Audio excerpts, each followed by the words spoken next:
Hi, this is Justin from Sonic Scoop coming at you from Joe Lambert Mastering. A few weeks back, I did a post about the most essential equipment to have in the studio. And for me, the number one most important piece of equipment in your entire chain is your room, the space you're in. Obviously, it's going to affect how you're going to hear things. It's going to affect what your speakers are going to sound like. And it's going to affect the sound quality of every single thing that you record.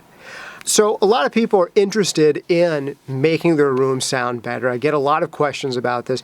I'll get emails from people who are building their room for the first time and saying, okay, I'm ready to kind of do this for real. I want to do some soundproofing. So I was just wondering if you can tell me what kind of foam I can get to put on the walls that's going to soundproof the room. And then I just have to resist doing the whole face palm. It's very hard. But I do, because it would be rude. You never want to face palm when someone's asking you sincere questions. It's just bad manners with that level of the face palming. So I instead try to be helpful.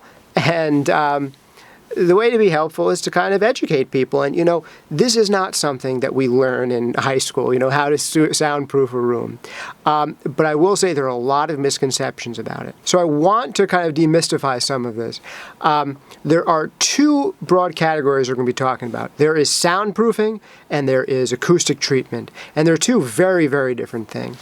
When folks ask me about soundproofing their room, what they really mean is keeping sound from outside, from getting in, and usually, even more importantly for most people, stopping the sound from getting out so that they don't have family members and neighbors trying to wring their neck at all times, like they are Bart Simpson.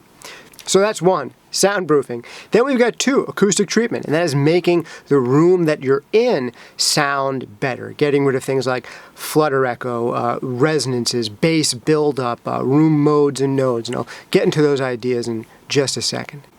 So the first thing to get out of the way is the more complicated one, soundproofing. And I just want to set some expectations here. I don't want to go into extreme detail on how to soundproof a room, because we could do a whole long video series just on that.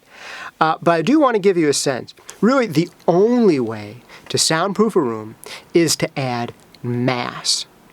Or trapped air can also work as a cushion. Putting up foam is not going to do it.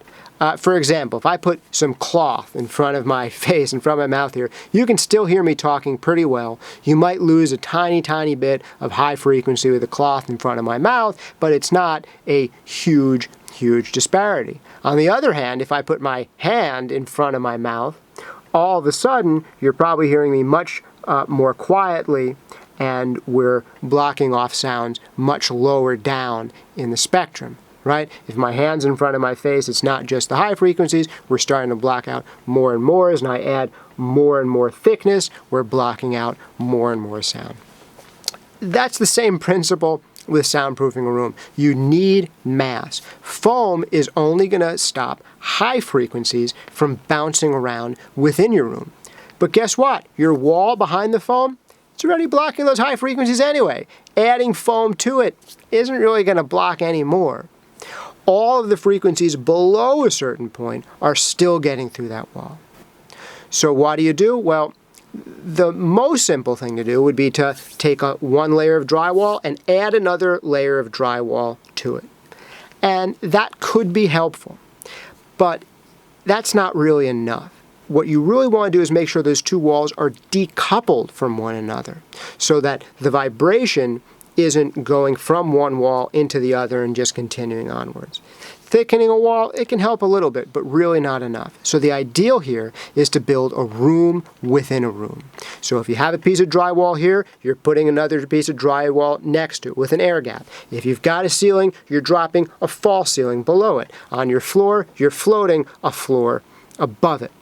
Now, of course, if you live in a basement, you might not need to block off the floor with a second layer. If you're in the top floor of a building, maybe it's not a big deal and you don't need to drop the ceiling.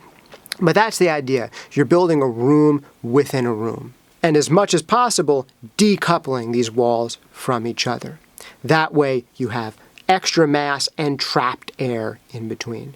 Yes, you can lose a little bit of cubic footage in the room by doing this, but it really is the only way to stop sound from getting in and out of a room.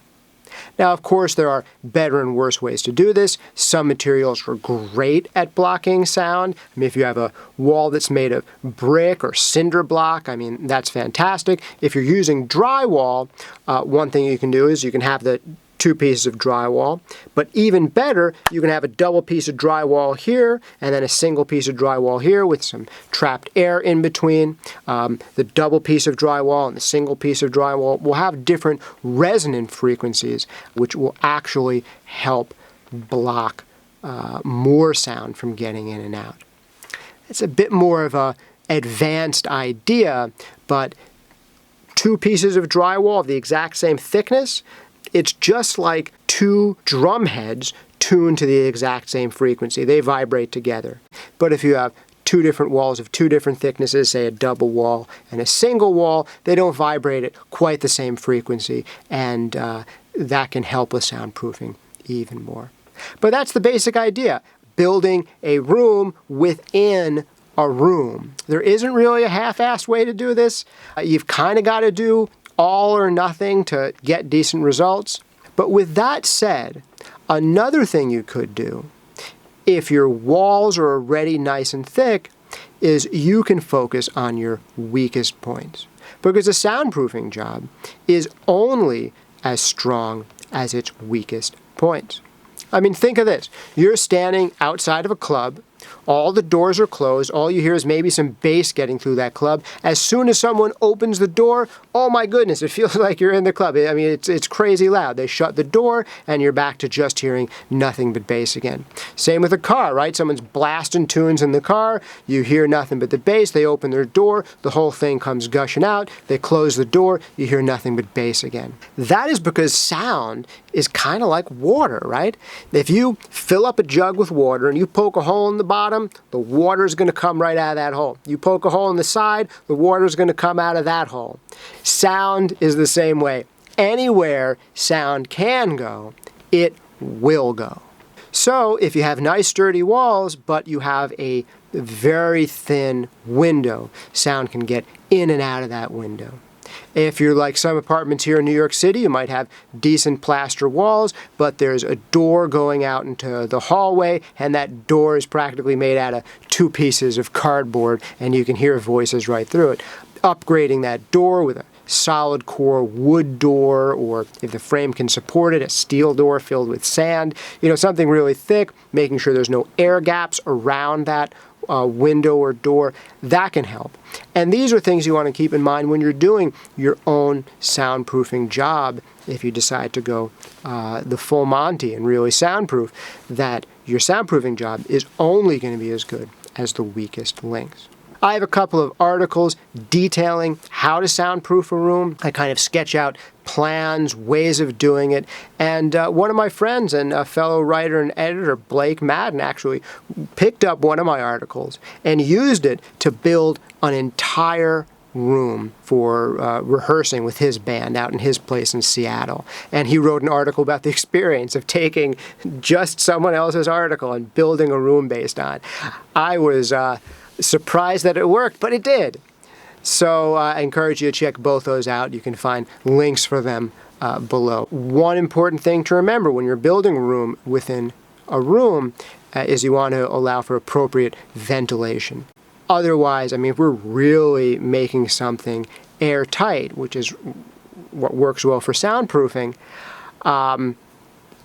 airtight can kind of make you pass out once all of the carbon dioxide coming out of your mouth overtakes the oxygen, and not good. So you definitely want to have a ventilation system in place, and that is a crucial component to building a room within a room.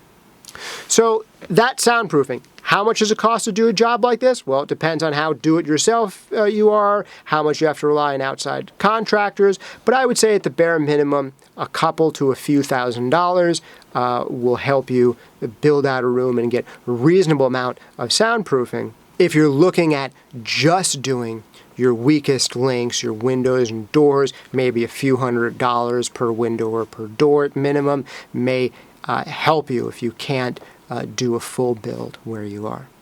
So that is soundproofing in a nutshell. Topic 2, room treatment. making sure that that room sounds good.